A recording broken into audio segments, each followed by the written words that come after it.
Welcome to Navigating a Broken Vessel. I'm Dave Harris. I want to thank you for joining us for another episode. Now, today I've kind of talked about how in my life I've kind of been navigating this broken vessel.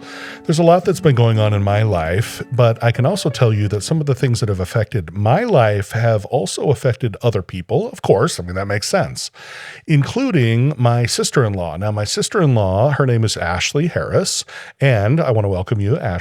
Yep. Hi, thank you. Glad to have you here. Now, you were married to my brother, Ken. Yeah. Right. And I say were, unfortunately, it's not, it didn't end in divorce, but he passed away. Mm-hmm. How old was he when he passed away?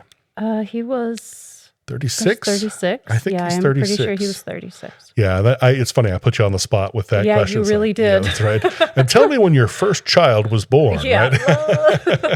Yeah, totally kidding. But so the thing is that my brother passed away at the age of 36. You were married to him at the time. What I want to do, if you don't mind, because I think that your story is one that people would be able to relate to, I think it can help people out. Yeah. If you don't mind, would you just take a little bit of time and just kind of tell your story, how you met Ken and kind of how things progressed? Is that okay? Yeah. I was married and then got divorced in about 2019, had 5 kids, moved down this direction into my parents' home. And then after a little while of being here, I got on a dating app, and that is how Ken and I initially got into contact. Having lived in Hurricane, I knew some people that knew him, and so there was a lot of, who is this guy and that kind of thing. So that's how we initially met, and then shortly after I went to Alabama with your guys' family for Thanksgiving. I remember that. Yeah, that's it was like Thanksgiving, and Ken, I remember he's like, "Hey, I met this girl like a week ago." Yeah, 2 weeks. I think it was 2 weeks, and then he asked me if I wanted to go, and then it was a little bit of time after that it was Thanksgiving. But yeah, it was pretty quick that he asked. It was pretty quick, but that sometimes that's how you kind of know that someone's pretty cool. So continue. Yeah, so I met the family. We got along very well. There was just so many things in him that I was really looking for, and things did move quickly. And then we got married and joined our families together. He had 4 kids from a previous marriage, and I had my 5, and we all lived in a little house together. And yeah. What I remember about that is that you had a van. It was like a 16-passenger van or so, I think. But the license plate, I think, is... Yeah, that was actually my idea. Nice. Yeah, so tell me about it. So, that just goes to show how much you guys work together, right? Because, whether it's Ken or you, it's like, man, it's like you were the same person kind of a thing. Yeah, we had the same kind of humor. I loved his humor. I was laughing every single day, all the time. And I loved it. He was definitely the light of our life. So tell me about the license plate. Yeah, so we had to get this van to have all of us fit in a car, and we were trying to think of a cool license plate to put on it, and he gave me, the amount of letters it needed to be, so I did rabbits, because we have a lot of kids, and, we got some questions about that, but yeah. Oh, I love that. Yeah, so a 16-passenger van with a Utah plate that says rabbits, right? Yep. That's the best. So, and tell me, one of the things that I think I remember, and I think is hilarious, and I know you have a video of it, and maybe what we'll do is we'll share the video. I think we will, in fact. If you're okay with it, the happy birthday. Oh, which singing one? There's a few. Yeah, so there's the one I'm specifically thinking of where Ken kind of, then just all of a sudden stopped, and you were on your own. To me every time. So we'll play the video, and I think it's hilarious. Whether you're listening or whether you're watching on YouTube, I think it's hilarious either way. So we'll play the video right now. Happy birthday to you. Happy birthday to you. Happy birthday, dear Whitney. Happy birthday.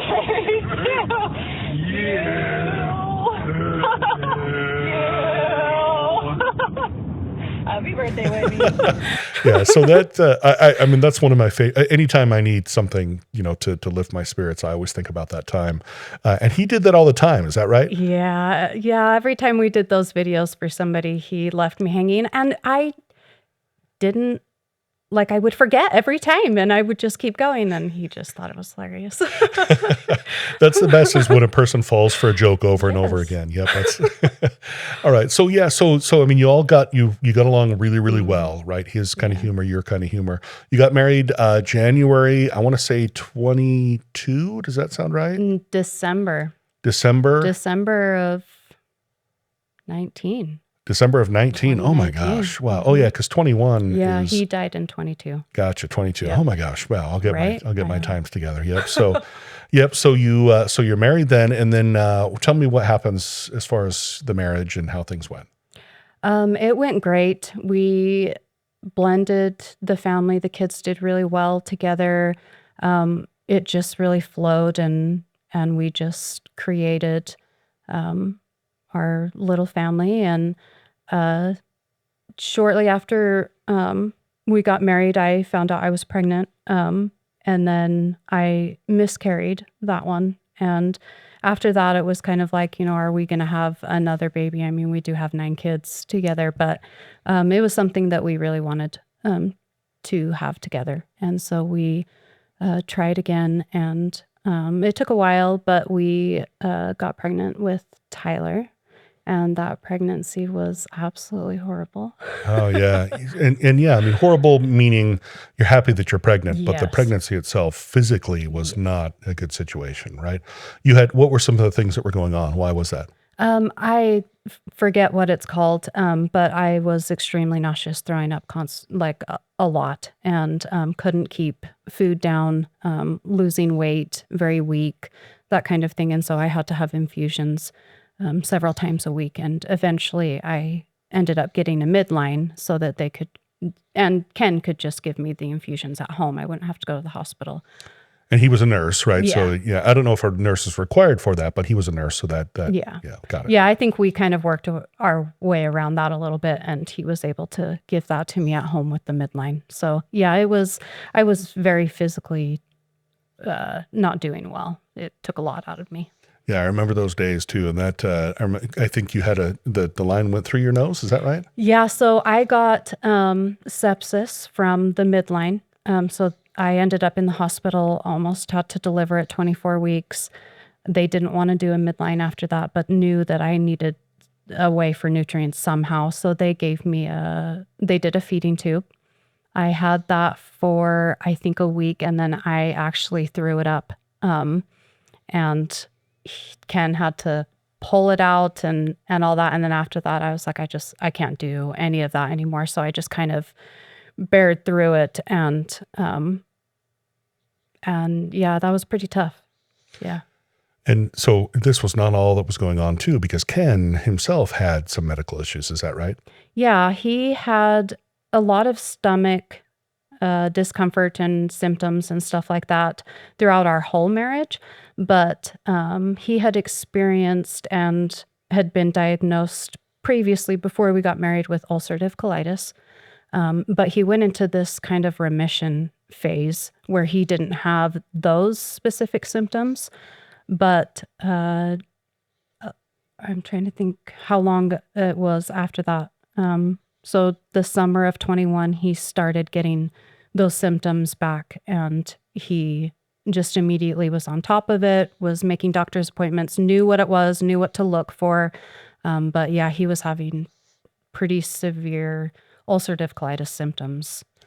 So between the two of you, I mean, you're dealing with the pregnancy and all the issues that are abnormal. I mean, I get it that people feel nauseous during pregnancy, but this was like something specific that was crazy over the top. And then Ken, of course, having the same sorts of problems, and all the while you've got all these children that you're managing, taking to school and back, and after school activities and all kinds of different things. And I remember, we would give rides and stuff like that and help out, which I thought was a great experience for me, to be able to get to know some of these children that I haven't known, right? They're brand new. In fact, I remember one of my favorite things is your youngest, who I want to say is probably 2 when you guys got married and when he joined our family. And I remember he would call me person.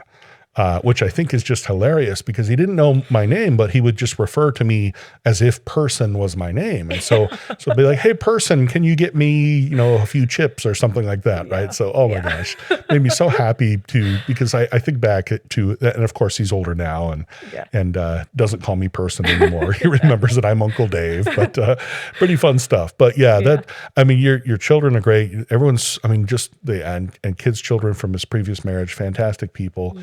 And pretty cool family. So tell me then, Thanksgiving, right? Tai. Yeah. So tell me about that. Yeah. So I went into labor on Thanksgiving. My water broke.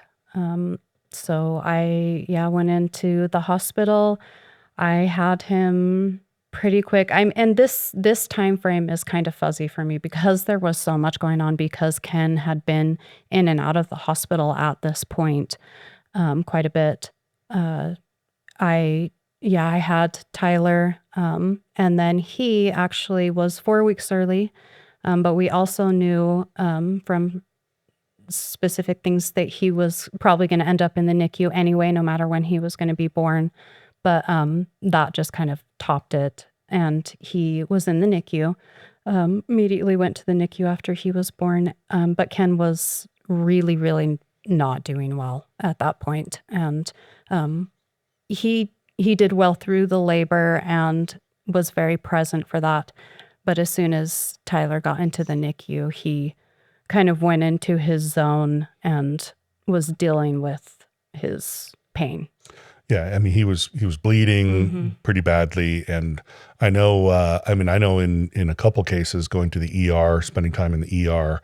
And for me, I remember taking him to the ER, probably it would have been in December. So it must have been after Tai was born, taking him into the ER, and I thought he had stopped breathing. But he literally just was so weak that he just kind of I don't even know about fainted, if that's the right word, but he was so weak that he just kind of fell down and collapsed. And I thought he had stopped breathing. I'm not a medical professional, so I did the whole thing, put your head down to his ear and stuff or my ear down to his mouth. There we go. That's better. And determine whether he's breathing. I didn't think he was. So, I called everybody out, and then it's kind of like, as soon as he just kind of came to, and they found out that it was, just him, this person they'd seen before in the ER with these same symptoms. I feel like they all just kind of went back inside, and it was like, oh, okay, this is nothing. Don't worry about it. And I remember feeling like the medical staff was kind of treating him in that way. Do you feel that way too, or? Yeah, absolutely. That day I remember actually pretty well. We were getting him out of the car, and we were trying to put him into a wheelchair because he, like you said, was so weak. So before we could get him into the wheelchair, he collapsed. So I ran into the emergency room, yelled for help. Several people came out, but somebody who was there with somebody else to be a patient. She was a nurse, and she came in and helped. And I can picture the doctor, and it was one that he had seen before. As soon as he saw him, and we had said, he has ulcerative colitis, we need to get him in. He turned around and left. So he came to, and we got him into the wheelchair and then brought him into the waiting room. And it was weird because it's kind of like we were on our own, kind of like, oh, okay, this is nothing. Let's, so anyway, and I think you and I mean, we don't necessarily, I think if we could have done something better, different in the past, we would have. And I don't know, maybe you feel the same way as me. It's kind of like, it's what's done is done kind of a thing. There's no lawsuit for malpractice or anything like that. But so December now. So little Tyler, born on Thanksgiving, called him Giblets, right? Because he's born on Thanksgiving, right? So that was Ken's name for him. Yep. that's that sense of humor coming through. So Christmas time comes, December comes along. Tell me about Ken and how he was able to work with Tyler. He was able to see him in the NICU that one time. The day that I had given birth, we had put him we had talked him into going into the ER. So he went back to the ER. After being home, he saw him once when we got home a week later, held him for a little bit.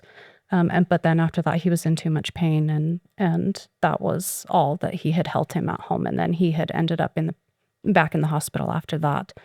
The only time that he saw Tyler after we had brought him home was I had snuck Tyler into the hospital and laid him on his chest. And I don't think that Ken was too present at that moment because he was in pain and he was dealing with a lot. But he saw him that time, and then he did not get to see or hold him after that again. Yeah. And I remember Christmas Day, the decision, I know we got a second opinion. Finally, we're like, all right, we need to find a larger city with more competent doctors. And I remember in terms of getting back up to the case and getting the information up to the doctor, that doctor's like, dude, we need to see this person straight away. He was on vacation. I know that. He was like 100 miles away, 120 miles away, and was like, you just get him up to, we ended up trying to get Ken up to Salt Lake City, larger hospital. And that doctor said, I'm going to come home from my vacation the day after Christmas, if I remember right, and perform surgery, because I think that this is a case where he needs help immediately. And so I remember we got Ken up there. We traveled on Christmas Day. Took us about 4.5 or so hours. He was in the ambulance going up there, right? Or was it, he wasn't airlifted. He was driven up there in an ambulance. Yep. And it was so weird. Now it was you, me, and my mother, Ken's mother as well, who were then, and Ty, because Ty, of course, is what, a month old. Yeah, and barely, and was still nursing and still, requiring those things that babies need when they're 1 month old. And of course, had just barely gotten out of the hospital himself because he had been in the NICU as well. Anyway, so I remember us being in Salt Lake, and the surgery was performed. And walk us through that, kind of what happened once we got up to Salt Lake with that surgery. So we finally fought to get him up there, and we got him up there, and that doctor was incredible, very quick, and he performed the surgery. The surgery went well, and it did take longer for him to perform the surgery because his colon was so destroyed and sick and all of that he had to take a whole lot of care in removing it, that it did take longer, but he did it successfully. And then we were in the hospital, and Ken was improving and had, gotten through the surgery, and things were looking better. Labs were good, and things were going well. I remember it being very kind of back and forth. It was kind of like, it seemed like one day he'd be like, and we were like, oh my gosh. It was like, it was one day at a time. When people say it was one day at a time, that's exactly what it felt like. And it felt like it was up and down. I remember, and I actually have this here, he texted and would, periodically text us or text the whole family, text you, and would communicate that way when he felt up to it and things like that. And I remember one time he texted this, it's a proverb. It's about the Chinese farmer. I'm going to go ahead and read the whole thing. Now I'll link in the description where I found this for this particular version of this story, so that anyone can find it as desired. But I remember he texted this story to us, not really it's not like we knew he was going to pass away or that he was going to make a full recovery. It was kind of like, hey, he just texted this to us, right? Yeah. So this is how the story goes. It says, once upon a time, there was a Chinese farmer whose horse ran away. That evening, all of his neighbors came around to commiserate. They said, "We are so sorry to hear your horse has run away. This is most unfortunate." The farmer said, "Maybe." The next day, the horse came back, bringing 7 wild horses with it. And in the evening, everybody came back and said, "Oh, isn't that lucky? What a great turn of events. You now have 8 horses." The farmer again said, maybe. The following day, his son tried to break one of the horses, and while riding it, he was thrown and broke his leg. The neighbors then said, oh dear, that's too bad. And the farmer responded, maybe. The next day, the conscription officers came around to conscript people into the army, and they rejected his son because he had a broken leg. Again, all the neighbors came around and said, isn't that great? And again, the farmer said, maybe. And I remember Ken texting that, and I remember reading it and kind of being like, you know what, why would he text this? What's the point of this? And I think in his mind, he saw the ups and downs as well. And what are your thoughts on that story in general, and then as it relates to Ken as well? Yeah, him and I had talked about that story before he was in the hospital for the last time. It kind of, to me, is Ken's essence, because he is very open-minded and he does look at things from a lot of different perspectives and views.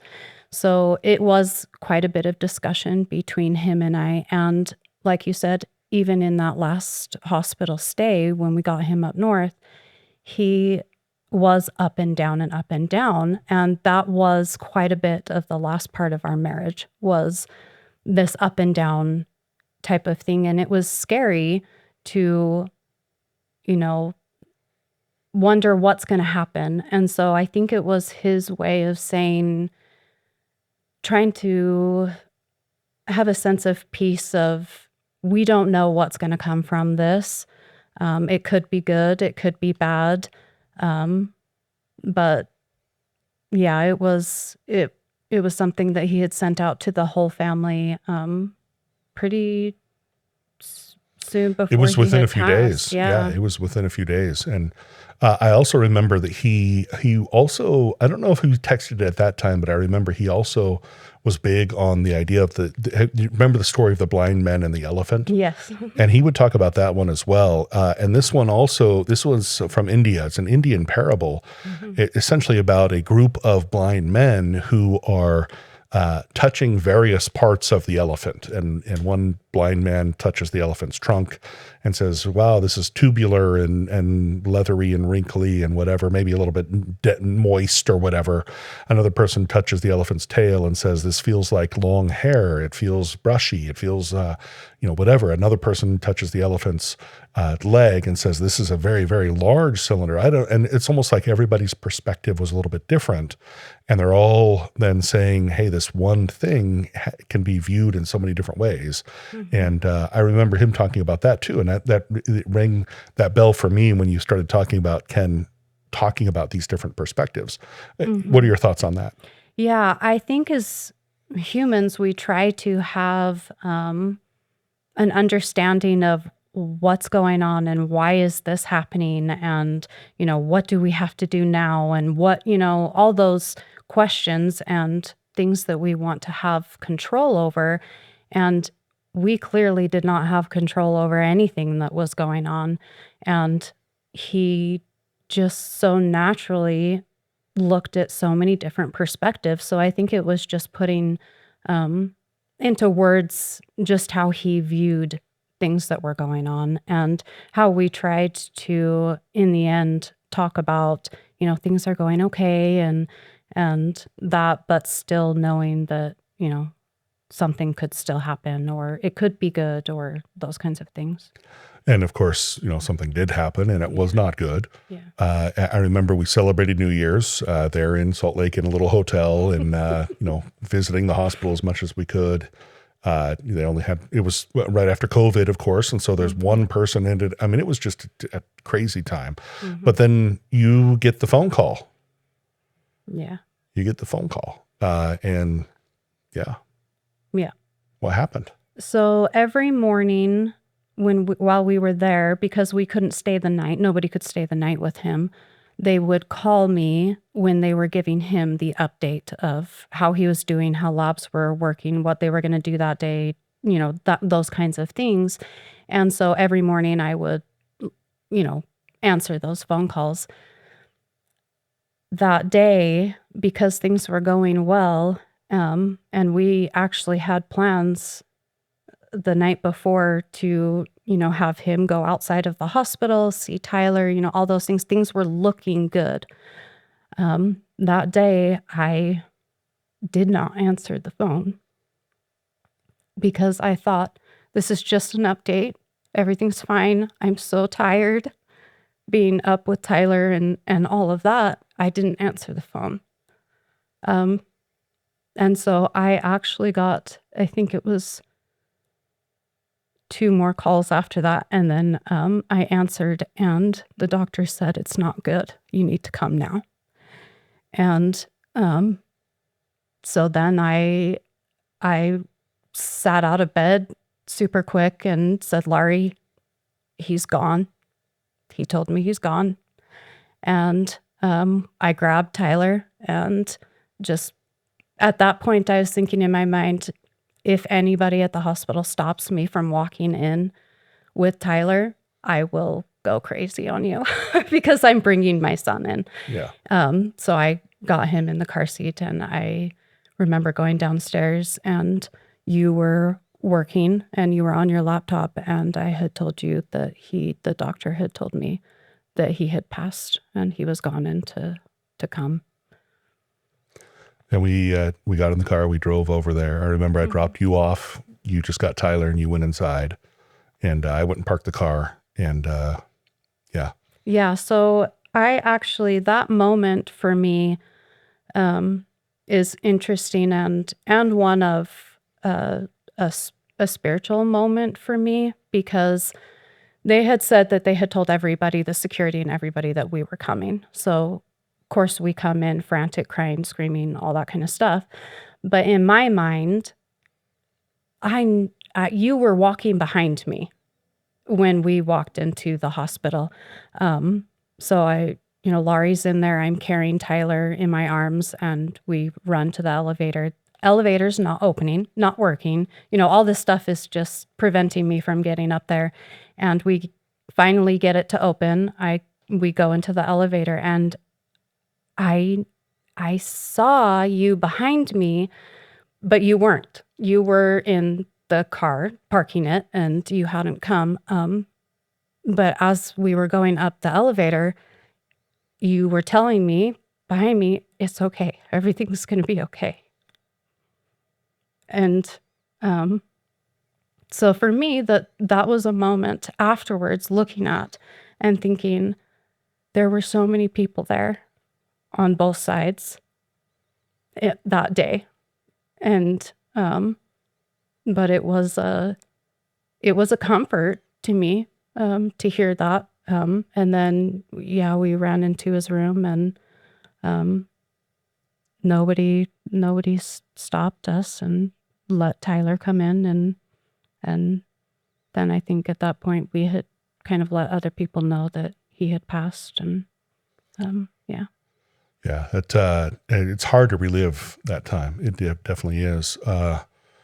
It makes me wonder, because my dad, both Ken and my dad, passed away right before you met Ken.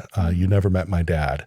My dad sounds a lot like me. It makes me wonder, maybe it was my dad that was behind you. I don't know, but because he and I sound very similar. The voices are very similar and things like. I'm not saying it's not. I'm just saying, that it would make me wonder if that would be the case. But I don't doubt that it could have been him for sure. Somebody was there, and so if it was him, I would believe that. That's such, I mean, if you can look at the good with any of the bad, I mean, obviously the whole experience is no good at all. And you look at poor little Tyler, who, now got to see his dad only just a couple of times, including that day, which of course he's not going to remember. He's only a short, 1.5 or so months old, something like that. But tell me, because we're talking about navigating a broken vessel. This happened. It's been a few years now. How are you doing? Good and bad. I mean, and wouldn't anybody after all of that. But There's two really big things that I have learned from this experience. One of them is that the power of service and other people being there in these times. After Ken had passed, I don't know if all, it could have been all of my siblings and my parents came and traveled from wherever they were and came that day. We were in the hotel room and Tyler and I were laying on the hotel bed, just crying and upset and all of that. And my family was circled around me. And from that moment on, I was literally carried by family and friends and neighbors and so many people that I don't even know that contributed in different ways. So I say bad in the sense of like grief is intense. The sadness can be intense and missing him can be intense, but learning and experiencing being literally carried by family and loved ones and friends has been an amazing experience. And all the different ways that people did that was incredible to learn and to like see how people can be there for somebody else.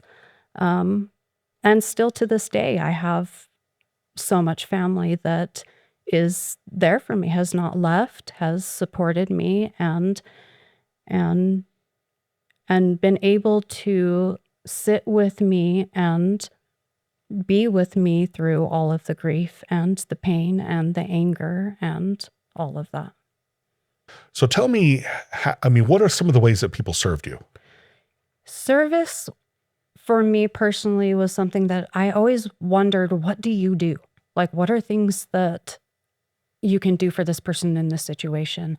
And I remember coming home, we traveled back down this direction, and I came home to people in the neighborhood in the ward that had, as I drove up to the house, there was a truck that was emptying out food.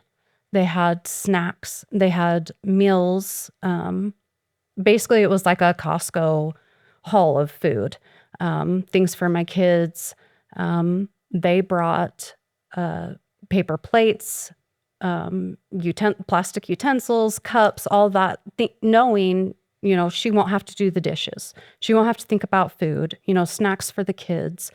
They didn't even ask. They just said, what time do your kids need to go to school? And they had set up somebody picking up my kids, taking them to school, and then also bringing them home. So there were several things that it was like, I would have never thought of that. Taking turns watching my kids, coming in and cleaning the house. I would, I don't ask for those things. But they didn't wait for me to ask. They didn't say, let me know what you need. I didn't know what I needed. I was very broken. I was not there. I was doing absolutely only what I had to. So they came in and did just those daily things, dropping off warm bread, fresh homemade bread. Those things were also comforting. Notes, people, and they didn't do it too often, which I think was appropriate, but they would stop by and sit down and just let me talk. And that was, I think that they must have coordinated that between everybody as well, so that it wasn't overwhelming, but there was still somebody to break up the day and the pain and the thoughts and the, isolation that can happen. So they did several things that really carried me through. I find it interesting because this is one of the hardest things I'm dealing with right now is like every time I say, well, let us know if you need anything, it's almost like in the back of my own mind, I'm like, I hope they don't let me know what they need. Right. And it's almost like a cop out. And I'm guilty of it. I do it. I'm trying my best to not be that way. But what I found is, I mean, it's like you talk about people just saying, hey, I'm not going to wait for her to ask. I'm just going to go ahead and do it. It's almost like, I mean, are we expecting the person to get angry? You need to stop serving me. You know, I mean, it's that kind of a thing. I mean, it's almost like, I think I remember learning about the third person effect. The third person effect was basically you don't act because you feel like others will act, or you think, well, it's it's not my job, it's not my responsibility, or whatever. And so it's a human nature sort of a reaction to say, well, someone needs to do something, right? Rather than saying, I need to do something and therefore I will do it. And it's so cool when you tell me stories like that of how people really didn't take that time and say, well, just let us know if you need anything, right? And of course you need something. Right? Yeah. You just lost your 36-year-old father of your 1.5-month-old child, right? I mean, it's of course you need some things. And I think that's fantastic that people just step up like that. Yeah. And the other thing too was, and I do that too, let me know what you need and stuff like that. But from that, I learned that it's also really helpful for you to say, hey, I can bring you dinner. What day? Monday or Tuesday? Those are the days I'm available. Or, hey, I can pick up your kids for a couple of hours. What day is going to be best? Or I'll just plan on Thursday. Knowing what you're available for, offering that, and then, saying this is what's an option. So there was, still the communication of, hey, this is what I can offer and that. But it was definitely learned a lot from it. Yeah. And what's even with that, it's not like, well, let me know if you need your kids picked up. It's kind of like, hey, I can do Monday or Tuesday. You choose which one, right? And so I love that because it is one of those where it's like, I am going to do this. You just name the day, right? I'm already committed to it. Yeah. Yeah. That I know I hear in the scriptures about the refiner's fire. I feel like this is refinement. And it's no fun being in the fire, but you probably come out a stronger person, more resilient. And I can see that with you as well, knowing, I mean, I didn't know you very well before because, as we've talked about, I mean, we didn't know each other very well, but yeah, I can see even in the last few years after this happened, I mean, I can see you being strong, like crazy strong, and being able to deal with all kinds of different things, even to a point now, your chosen career, or at least what you're working on right now. I mean, so talk to me, because I know it feels like you were actually working on your career change or looking at this as you and Ken had met and so forth. But talk to me about this career idea. Okay. Yeah. I had started working towards becoming a therapist in my first marriage. That was a very guided process in itself. But I have had a desire for a long time to be in some kind of career of that type. And I am currently doing my master's to get my marriage and family therapy license. My ultimate goal is to be a play therapist with kids and teens and all of that. But I think that these experiences have shown me, and I've been able to learn what they feel like and things that have helped me, and how painful they are. And I hope that I can use those experiences to sit with somebody else in that pain and say, yeah, this sucks. Yeah, this hurts. Yeah, this is not fun. And yeah, we're angry, and that's okay. And we can be angry, and let's just sit with that and let you feel that. So I think that these experiences, and I've had multiple, but this especially, I hope will help me to be compassionate and there for clients in a way that I wouldn't have been able to before. That's so cool because we interviewed Derek Barney and you know Derek Yes, Barney I and love him. yeah, and he and Melissa as well, great people. And it's interesting how a lot of times like it, and I asked, I think I asked Derek, I feel like I asked him, I may not have, but I wanted to ask you if you feel like, I don't want to say worth it. I don't want to say that you are happy that it happened because it's not that, but do you feel like you understand why this took place the way it did? Do you feel like the good came from it or anything like that? I think that there was positive things and experiences gained from this. Absolutely. Yes. I think that the amount of pain that you experience is also the amount of joy that you can experience.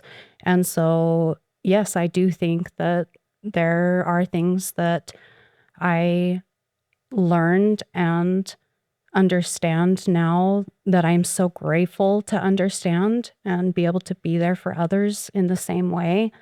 That I do think that there are those good things that came from it. And it's like that, the Chinese farmer, where it was like, this was the worst experience I've ever had in my life. It completely shattered me.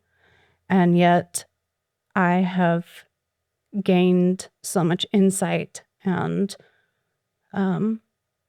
amazing experiences with others that I will always cherish. That's so awesome. It reminds me of Alma, who, Alma, messing up the church, trying to get, people away from the church, and talks about going through exquisite pain, right? Exquisite pain. And then after going through a repentance process, is filled with joy. And he says the joy was more exquisite than was the pain. I don't know. And again, in my mind, I know in my life, I think that level of joy is somewhere in the future. Mm-hmm. For the things I've experienced, and maybe it's the same for you, but I have no doubt. I have no doubt that the pain will be more, the joy will be more exquisite than was the pain. Yeah, I could totally see that. Yeah, I agree. And it also reminds me of, again, we talked about the refiner's fire. It also reminds me of the trial of faith. I remember President Eyring, talking about trials and how, and I always go back about, me praying for trials, and this is all part of that, all of a sudden, and we'll, it's just no fun, all the death that I've experienced in my family and so forth. Mm-hmm. And now you're like, wow, I married into this family, and now I get to, thanks. Yeah, that's right. Exactly. But I seriously, I want to thank you for being here. I know it's hard to share stories like that. I hope that it helps people out there in the world. I know it helps me. If nothing else, I'm like, okay, it helped Dave, right? Maybe it's worth it that way. But thank you so much for being on this episode. I appreciate it very much. Thank you. No problem. And of course, we always want to hear from you all. We've got Facebook, Navigating a Broken Vessel, likewise with Instagram, and also the website, navigatingabrokenvessel.com. And of course, you can always email me, Dave, at navigatingabrokenvessel.com.